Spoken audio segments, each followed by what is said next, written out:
Hi Leute, willkommen zu Dragon About. Ich bin der Dirk und auf meinem Kanal dreht sich alles rund um Labwaffenbau, Cosplay und alles mögliche andere mittlerweile. Also ich mache so irgendwie alles ein bisschen mal, wie ich gerade Lust drauf habe. Und zwar geht es mal heute wieder weiter. Ich will euch ja nicht so lange mit dem ganzen Geblobber langweilen. Zweiter Teil, orkischer Streitgott. Und zwar fangen wir heute an.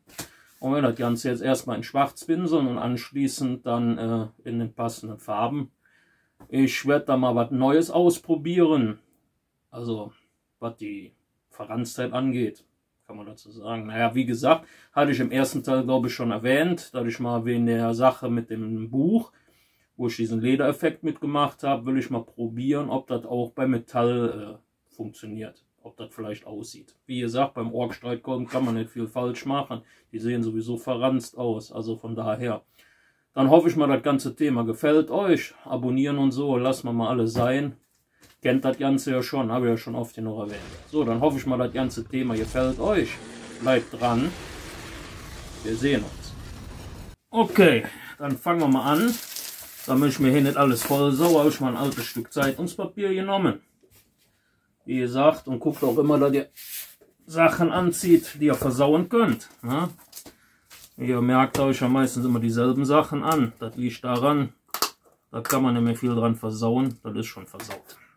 So, dann fange ich jetzt hier oben mal an. Und zwar am Kopf.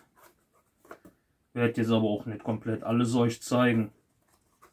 Ich mache jetzt nur so den Anfang. Ihr kennt das ja, dann kommen dann erstmal so 6, 7 Schichten schwarz drauf.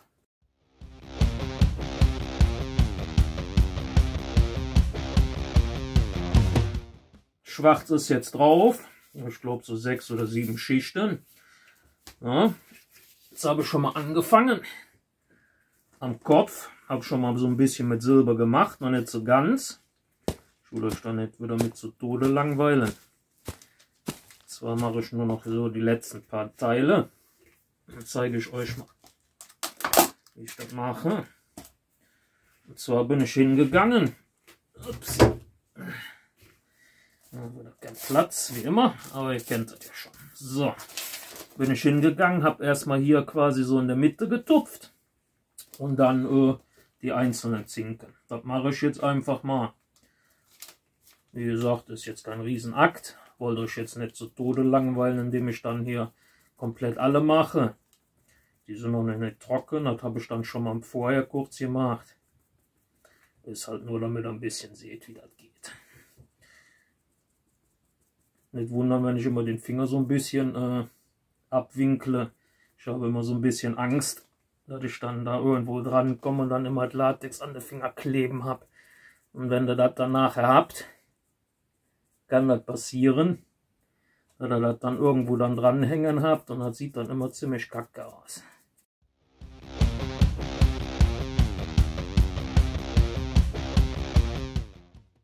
So, dann haben wir jetzt das Silber drauf. Dann fangen wir mal an, braun drauf zu machen. Zwar nehmen wir erstmal wieder ein bisschen dunkleres. Jetzt gucken, vielleicht kann ich auch halbwegs trocken bürsten.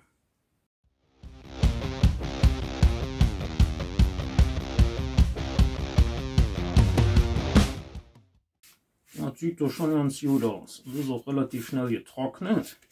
Ich glaube, wir werden direkt schon mit einem anderen Braunton nachgehen. Das sieht nämlich schon ja nicht mehr so übel aus.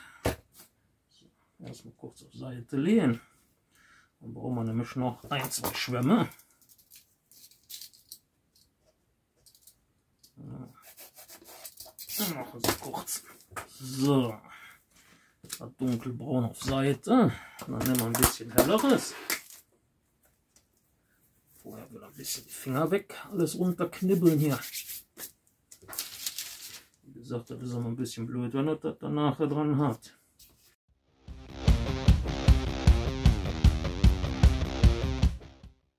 Weil ich auch nicht vergessen darf, ist hier oben das Teil. Das ist mir auch mal gerade noch so eingefallen. Uns fehlt dann nämlich nachher was.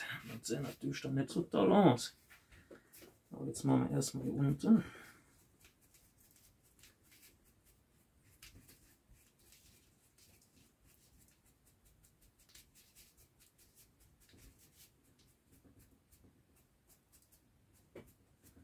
So, das sieht doch schon mal ja nicht so übel aus. Dann machen wir noch hier oben das Teil. Dann hätten wir doch noch ein bisschen von dem dunklen Braun gebraucht. Aber das ist jetzt nicht so schlimm. Dann nehmen wir halt noch mal ein bisschen dunkleres Braun.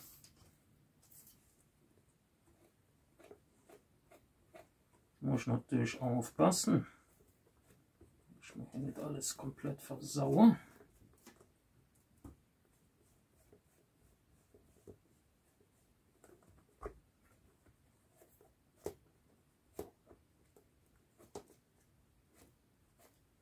Ja, wenn ich so überlege, hätte ich vielleicht erstmal das Holz machen sollen und danach das Metall. Naja, gut. Ist jetzt auch nicht mehr zu ändern. Also auf jeden Fall hier oben.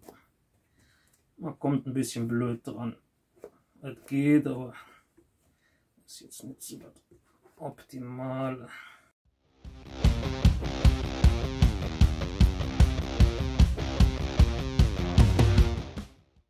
Und dann immer gucken, dass er nirgendwo so eine dickere Stelle von der Farbe hat. Das gibt dann nachher unschöne Stellen, das sieht dann nicht so gut aus.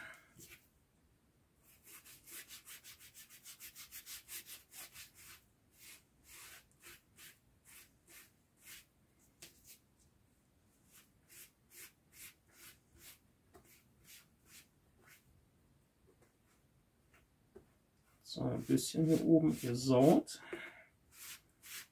Das ist jetzt nicht so gut gewesen, aber naja, gut.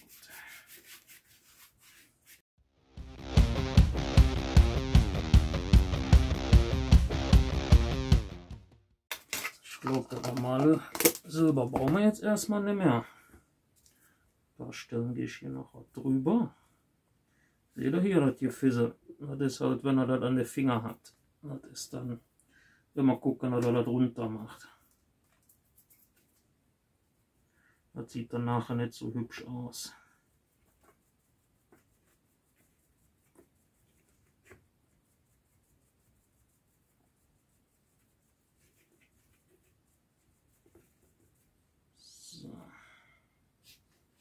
So, dann haben wir jetzt die Grundfarben erstmal drauf. Jetzt bin ich am Überlegen, ob ich direkt ein bisschen mit dem dunklen Braun mache. Ja, ich glaube schon.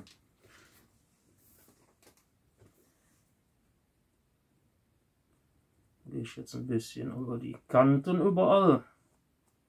Jetzt nicht deckend, ne? Also ja, immer hier und da so ein bisschen.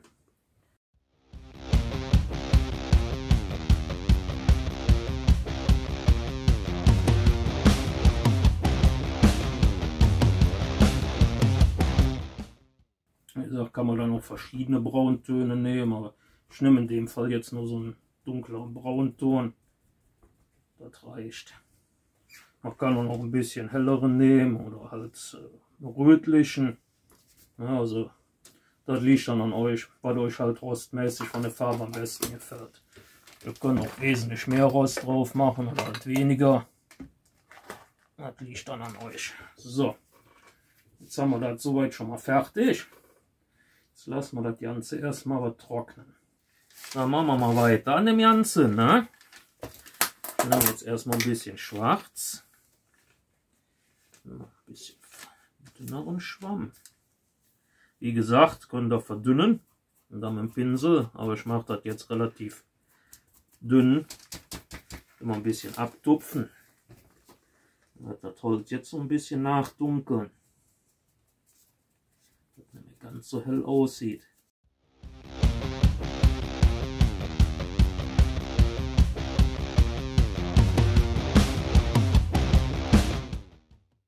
Dann haben wir das Ganze jetzt erstmal ein bisschen nachgedunkelt. Ja, ein paar Stellen kann ich vielleicht noch ein bisschen drüber gehen.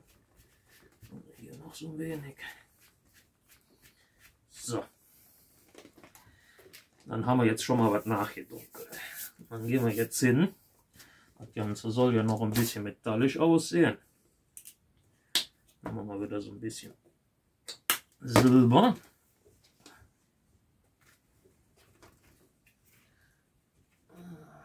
Gucken, wo fangen wir an? Damit ihr wieder da abtupfen könnt. Wie gesagt, am besten immer eine Zeitung. Und dann fange ich mal irgendwie hier oben schon mal so ein bisschen an.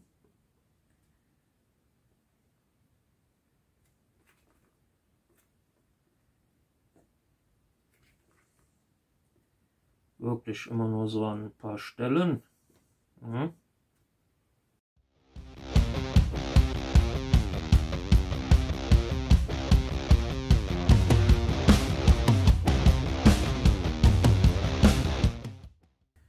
Ja,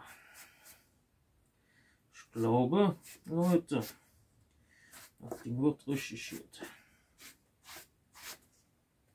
Wie gesagt, ich habe das ja jetzt mit ein bisschen Schwarz noch das hellere Silber nachgedunkelt mit dem Braun und so was und gehe dann einfach hin. Okay, das war ein bisschen viel.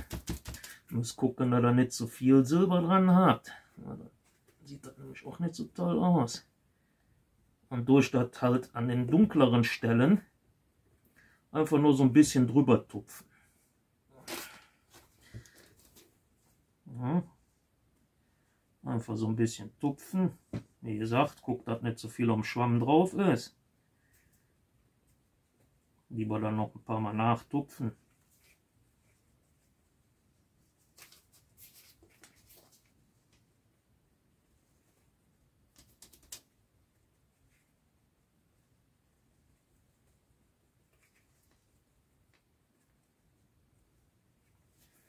So. Jetzt unten noch am Knauf. Und dann müssen wir das Ganze wieder trocknen lassen.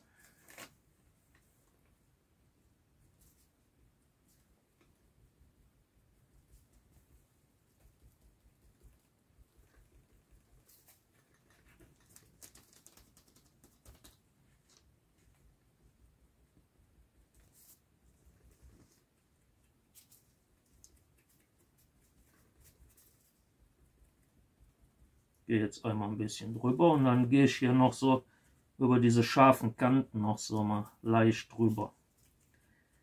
Das gibt dem Ganzen dann noch ein bisschen mehr Kontur.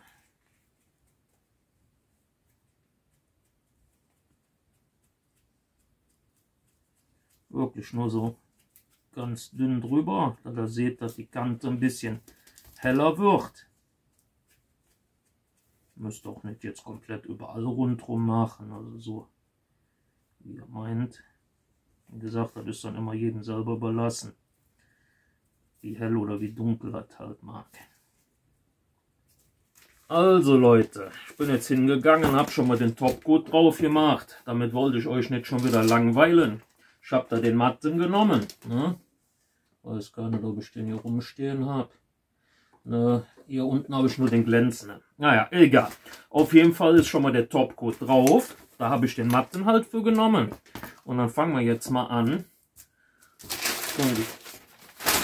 Papier mal hier weg. Braucht man nicht. Braucht man gerade nicht. Wir fangen jetzt mal an und werden den Griff einfach mal wickeln. So. Dafür nehmen wir wieder doppelseitiges Klebeband. Oh, das klebt an der Matte ziemlich gut, merke ich gerade.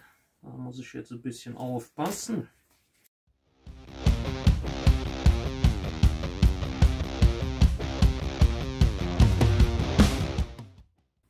So, dann verkleben wir das Ganze noch.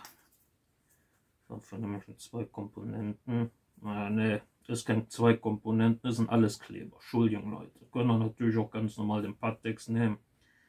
Aber ich muss sagen, mit dem Zeug geht das eigentlich ganz gut. So.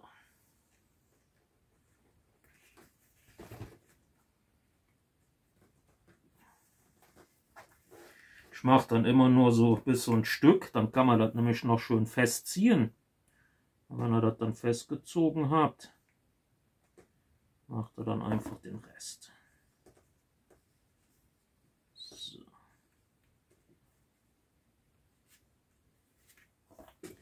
So, dann haben wir das Leder schon mal drauf.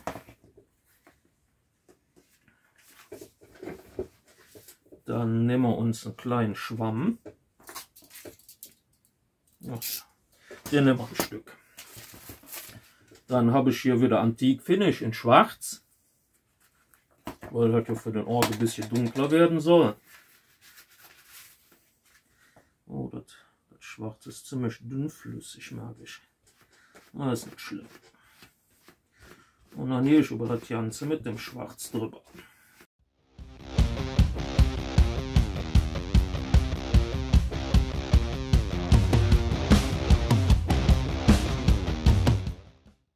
Ich glaube, das reicht, Leute. Das sieht gut aus.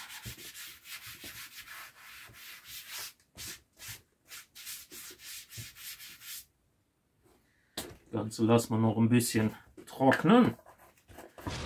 Und dann sehen wir uns das Ganze mal.